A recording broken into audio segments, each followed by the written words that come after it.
What's up, YouTube? Welcome to my channel. My name is Primate. Hope you're having a wonderful day. This is the second of 3 videos covering Russ's time with his last 3 teams. The first one was on his time with the Wizards. I'll be linking that one in the description. I wouldn't call it required viewing, but it's definitely helpful context. In this video, we'll be taking a look at Russ's game at the 2014 playoffs and comparing it to his game in the 2023 playoffs to see how it's changed. We'll also see why the Clippers embracing that game could help them win their first championship this year.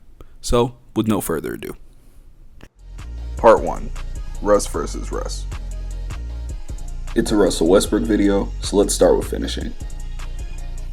Russ was never the most efficient finisher at the bucket, but what he lost in efficiency, he made up for with elite athleticism and a different level of aggression, both in the half court and in transition. This combination led to some breathtaking drives and finishes. It's also hard to stress how scary it is for a team when you are always one mistake away on either end from this result basically every possession. That aggression was its own weapon as well, helping make up for any lack of efficiency with lots and lots of free throws when teams couldn't keep up. Russ was pretty clearly an elite playmaker in 2014, and he used the pressure he created to collapse the defense and create great shots for his teammates, usually right at the rim and from 3. He's never been afraid to take risks as a playmaker, and this absolutely led to some turnovers and poor decisions at times. But overall, I think his playmaking was a huge plus for the Thunder and helped make life easier for all of his teammates. Possibly the biggest beneficiary of this was League MVP Kevin Durant. KD was as diverse and efficient a scorer as there was in the NBA in 2014 and was extremely comfortable working off ball, which paired beautifully with Russ's aggression as a scorer and passer. The spacing wasn't great around these two, so the combo of Russ's vision and KD's off-ball gravity was often the best offense OKC had. Watch here as Russ gets the best shooter on the floor a wide open corner 3 because he drew his man, Perk's man, and KD's man to the paint before delivering a perfect pass right in the shooting pocket. As these numbers show, Russ was also an elite guard rebounder in 2014. He used his defensive rebounding prowess to punish teams in transition and impacted games off ball by attacking the offensive glass as ferociously and consistently as any guard ever has. His rebounding on both ends married well with his skills as a finisher, scorer, and playmaker, allowing him to create efficient opportunities for OKC almost out of thin air at times. Watch him turn this air ball into an alley-oop off standing vert alone. Young legs. Defense, however, was more of a mixed bag. On one hand, his natural instincts and athleticism made for some incredible plays, and when focused he could be a pest on or off ball. On the other, some bad habits at the point of attack, both in screening actions and in isolations, and some idling off ball hampered his impact a bit. His physical tools and natural instinct on that end made him a plus to me defensively, but it still felt like he was leaving food on the table. As a whole, it's easy to look at flaws when seeing Russ's 2014 film. He's never been afraid to make a mistake, and if you're looking for them, you'll find plenty. But if you keep watching, I think you'll see an incredibly unique and impactful basketball player. Yes, because of that blend of athleticism and aggression that we talked about, but also because of the massive variety of ways he could use those tools to impact the game. It wasn't always going to be pretty, but what this playstyle lacked in aesthetic and efficiency, it made up for it in versatility and consistency, both of which were still effective against elite talent. This helped make sure that the Thunder were almost always relevant on the scoreboard, regardless of how well they were playing. And if you weren't ready to play hard for all 48 minutes, Russ made it his mission to make you pay. In 2020, while Russ was with the Rockets, longtime OKC beat reporter Royce Young wrote an article entitled, "Does Russell Westbrook's polarizing game have a shelf life?" It's a fun read and I'll link it in the description. In the article, Royce earnestly asks what he calls the question. When the speed burst lags, the first step isn't as electric, and the bounce isn't as spring-loaded, what kind of player will Russell Westbrook be? How does he plan to evolve? Fast forward to the 2023 playoffs and we have some answers.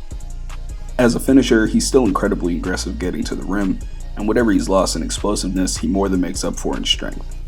Don't get it twisted though, he's still fast and explosive enough to punish you if the rim protection is faulty. This combo of speed, power, and quickness still makes Russ very hard to stay in front of one-on-one, and now, even if a defender can stay in front, Russ is strong enough to still carve out space and get to his spots. He did a great job using his tools to keep the defense on its toes within the Clippers offense. Here, Russ's defender notices this double screen and gets ready to go under to stay attached, but the second he shifts towards the screen, Russ crosses over into open space and it's a highlight. And just like in 2014, Russ uses these on-ball advantages and the pressure he creates to draw the defense and his teammates benefit with lots and lots of open shots, both at the rim and from three. The 2023 Clippers were probably the best shooting team Russ has ever had access to while healthy in the playoffs, and he took advantage of that spacing all series long. There were still some mistakes and some ugly turnovers, as well as some risk-taking that didn't work out, but overall, Russ's playmaking was still positive, and I thought he was still comparable to most other elite playmakers last playoffs. Russ was also still an elite guard rebounder in 2023 playoffs, and in my opinion, still had a great case for the best guard rebounder in the league. Just like in 2014, he made the Suns pay for not boxing them out by beating them in transition for easy buckets, and by crashing the offensive glass for extra possessions, which he quickly turned into more easy buckets. I think it's at least fair to say that most guards in NBA history couldn't give their team this type of production on the glass with any sort of consistency, let alone most 34-year-old guards. While lots of Russ's game look similar though, it's the differences that are a lot more interesting to me and really paint the picture of the evolution of his game. Let's first start with shot selection. Two shot charts here with the 2014 playoffs on the left and the 2023 playoffs on the right. Take a look at the mid-range attempts. Here we can see his attempts from mid-range have been cut in half, from 30% of his offense to 15%. Most of that 15% turned into shots out of the post. And while his efficiency wasn't good on these looks in the playoffs, I like the process of him playing more out of the post to take advantage of that physicality in the half court. And while around the same percentage of his offense comes from three, these are very different shots. His pull-up and catch-and-shoot rates from the 2014 playoffs have basically flipped by 2023. Even after acknowledging better spacing, I see a clear attempt by Russ to cut the fat out of his shot diet. Almost 85% of his shots were either from 15 feet and in, or an open catch-and-shoot three.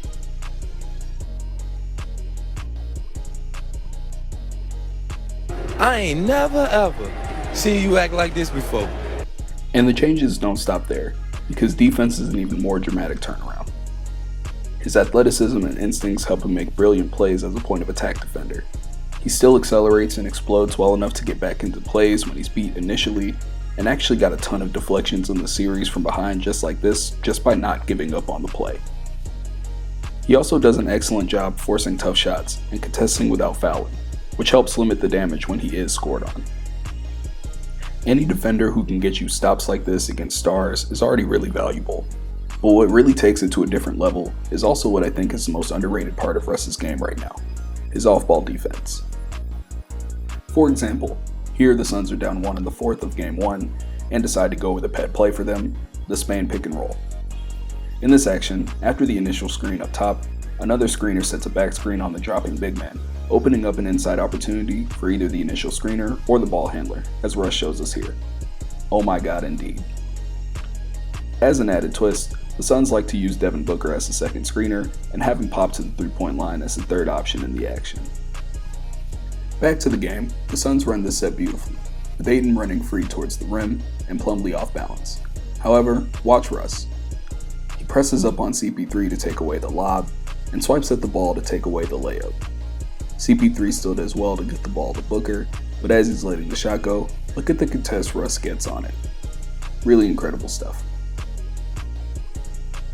All of the things that helped make Russ an elite player in 2014 or the years after, the heart, the aggression, the athleticism, were all still present and accounted for in 2023. And yes, he's a different player now, but these differences potentially make him an even more dangerous playoff player now than he used to be. By focusing more on the paint, becoming a more willing and effective player off ball, and focusing more of his attention on defense, Russ has taken the versatility he had in 2014 and weaponized it. His combo of athleticism, smarts, skill, and will allows him to potentially win any matchup in any position versus any player on either end of the floor. Even in a league that's as talented at the guard spot as it's potentially ever been, How many of those guards would you trust to hold up on an island versus KD and Booker like Russ did on both ends last playoffs? It's at least a fair question, right? So let's address the elephant in the room. If Russ is this great player that I've been describing to you for the last few minutes, then why are the Clippers better this year from using him less? In short, they aren't. At all. And in the next few sections, I'll be telling you exactly why. Part 2. Getting defensive. When Russ got to the Clippers, yes, they were in need of a lead ball handler to make things easier on PG and Kawhi. But maybe even more, they were in need of a shakeup and a real identity defensively. Here's me from an earlier video on my channel talking about how the Clippers' chances in the West were tied to their defense. Just being real about it, there's too much defensive talent on the floor for the Clippers to have constant breakdowns like this. Even after you factor in some of the injuries and rotations, to me, the effort and discipline has looked incredibly inconsistent, whether it's at the point of attack, sticking with shooters on the wings, tagging cutters off ball, or on the boards. Does that sound like familiar to anybody? Because it probably should. Last year, the Clippers were an old, slow, unathletic team that was probably too talented even with injuries to be in the 4-5 matchup. This year, after a blockbuster trade for last year's assist champ, he played very well overall, by the way. And as good as a health year as you could have really asked for, they are still an old, slow, unathletic team that's probably too talented to be in the 4-5 matchup. And this is most apparent on defense. The Clippers are 17th on the year in defensive rating and 22nd since the All-Star break, which was the biggest reason they slipped in the standings the second half of the year. No Russ starting means losing the versatile point of attack defense, the timely off-ball rotations, and the best non-big rebounder. In theory, Terrence Mann is supposed to fill that role, and it's not like he can't at all, but realistically teams have picked on him this year, and I don't think he provides enough resistance for him to match up with stars in the playoffs. For example, Paolo Banchero sees Mann as a mismatch, attacks too quickly for the help to come, and finishes strong right over Zubats. The same Paolo here is much more hesitant, which allows the help to come and the possession fizzles. Why? Because this isn't a mismatch, at least not in the same way. Russ already proved in an earlier matchup that he's good enough athlete to stay with Paolo, so attacking him isn't nearly as easy. Harden already struggles defensively. If Mann is also struggling, that means more load on your star wings and Zoo. Like, I love Terrence Mann's game, and I mean that. But if PG and Kawhi have to expand energy to check guys like Maxey and Halliburton because he can't, that's worrisome when looking forward to the playoffs. Part 3. No offense. The Clippers lost their first 5 games with Russ in 2023, but after that, regardless of who was in the lineup and healthy, they scored the ball really well. They spent more time as an elite offense with Russ there pre-Harden than a Midland one. And even in the playoffs, where Russ is apparently an unreliable shrinker, the Clippers still had a 122 offensive rating in the 134 minutes he spent on the floor without Kawhi or PG. To put that in perspective, the Suns had a 121 offensive rating in the 416 minutes Kevin Durant shared the floor with Devin Booker. So clearly the offense wasn't a huge issue, but adding an elite offensive player to a great offense isn't necessarily a bad thing. And there are definitely worse ways to make a run at a championship than having 3 of the most efficient ball handlers in the league on your team. Those stars need spacing, and when comparing his shooting to his peers, he's the clear worst one, with Norm literally doubling him up in both attempts and percentage. We all know that playing with poor floor spacing results in cramped floors in the half court and a tougher time for your stars. And yes, Russ has been a pretty far below average shooter this year. But even then, looking a little beneath the surface, I think there's more nuance here. So first off, I think focusing on Russ's shooting is fine, but also buries the lead a bit. One of the reasons the Clippers' offense fell off is how badly their shooting fell off. Pre-All-Star break, they were potentially the best pull-up shooting team in the league, being 3rd in makes, 4th in attempts, and 1st in percentage. Post-All-Star break, they were 8th, 5th, and 17th in these marks respectively. There were clear issues shooting off the catch too. Pre-All-Star break, the Clippers were 1st in percentage, but 27th in makes and dead last in attempts. And post-All-Star break it gets even worse. The percentage went down to 11th, but the real bad news is the league worst number in catch-and-shoot attempts went down after the break. To put it in perspective, the gap between the 29th ranked Mavs in catch-and-shoot attempts and the 30th ranked Clippers, 2.9, was the same gap between the league-leading Celtics and the 10th ranked Cavs.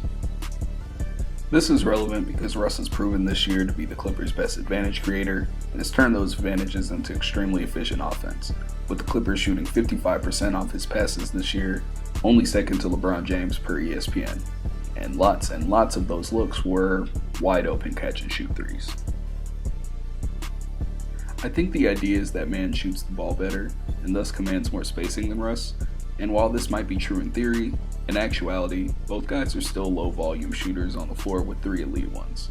The defense might pay attention more to man because of how well he shot of late, but every team in the league would give up an open man shot over an open Kawhi shot. Speaking of Kawhi, we have to remember that he's one of the most unguardable human beings on the planet, as future All-NBA defender Jalen Suggs found out here. It's impossible to always make sure Kawhi isn't double-teamed because teams will always double off of other players to pressure him, even if those other players are PG and Harden. Most teams really don't care much who shoots as long as it's not him.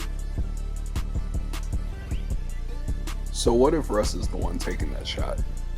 Well, in his last 5 playoffs, he's shooting 33.3% on 3 catch-and-shoot attempts a night. If you're nice and leave out the bubble numbers where he was hurt, it jumps to 38%. In the regular seasons, before those playoff numbers, Russ shot 655 catch-and-shoot threes and hit them at a rate just under 33% as well. Remember what I said earlier in the video about Russ lacking in efficiency, but making up for it in consistency? We have a 5-year data sample that says while he's never been an efficient shooter off the catch, he still gives his team production in this area at good volume in the playoffs. So we've seen pretty clear evidence that this team has not just missed Russ on both ends this year recently, but probably has the entire year.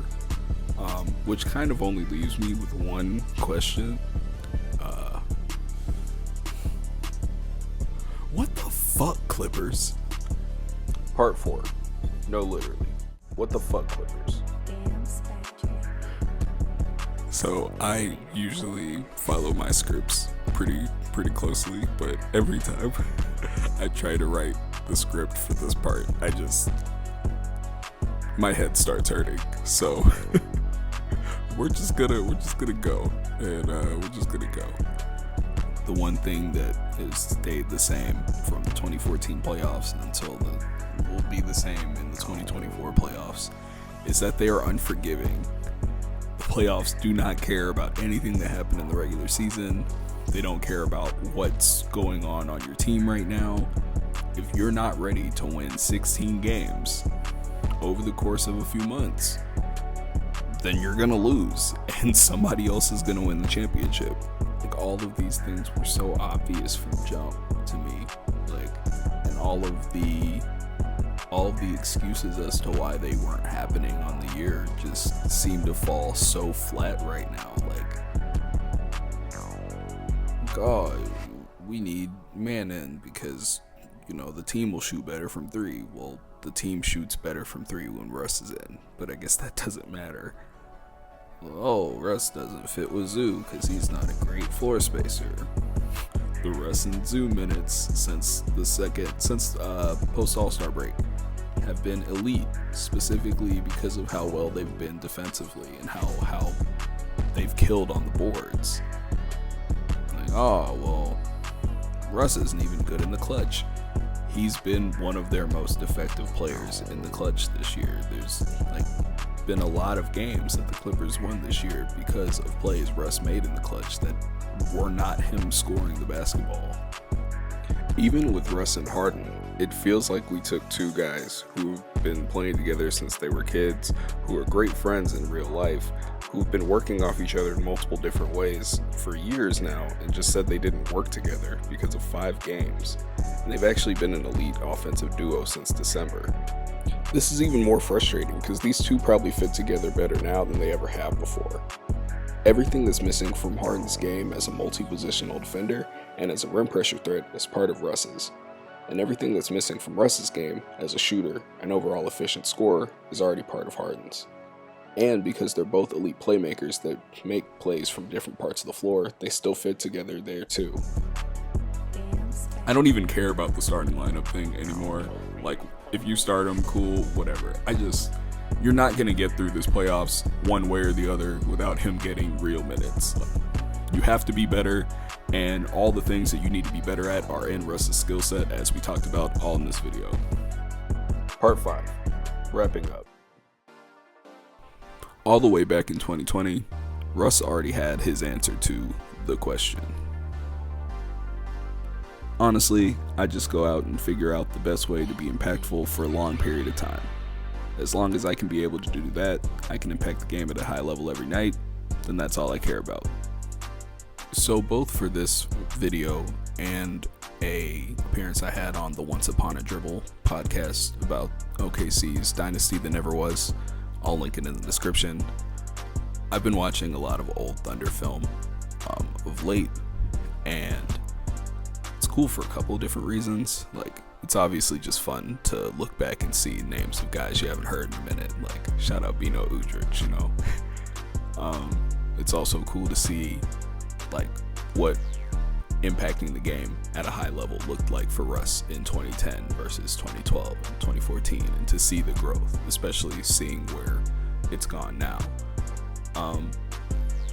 But it's also like just fire to know that the legacy of a team that like I more or less grew up watching was important enough that even this newer version that's trying to write their own story recognizes that, and sees it as something, like a standard to set.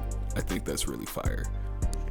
But with all of those things, all those cool things, also comes reality, which is that OKC as a team has a new big three now, and they have new goals that they're trying to set with a new group of players and a new coach.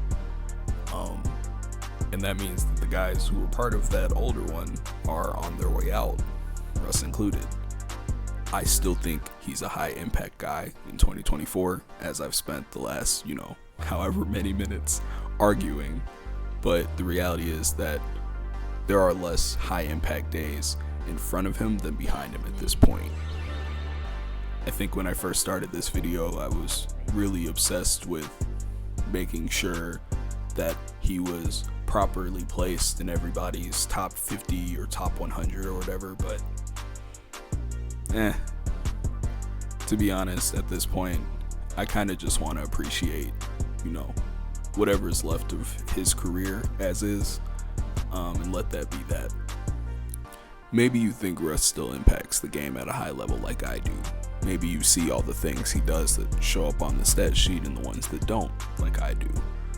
Maybe you don't, and maybe you think I'm completely wrong. I think it's cool that regardless of what you believe about Russ, or how impactful you think he is, or how good a basketball player you think he is, that this upcoming playoffs, regardless of the score, regardless of the opponent, regardless of his role and the minutes inside his role or how many shots he gets, Russ will be on the floor trying his damnedest every second that he gets time. And at the end of the day, for me personally, I can live with that. Thanks for watching. If you made it this far in the video, thank you. I'm very appreciative of everybody who watches my videos. It takes a lot of time to make these sometimes. So any likes or subscribes or comments at all, very much appreciative. I'd love to hear what you guys think. What do you think about the Clippers' chances?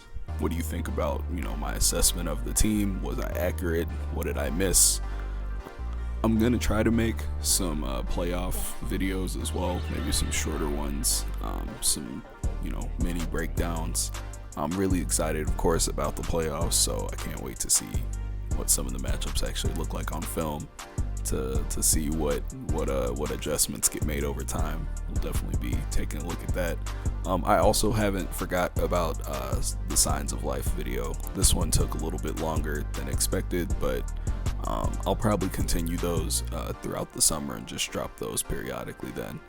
But yeah, again, thank you for watching. I appreciate it. Peace.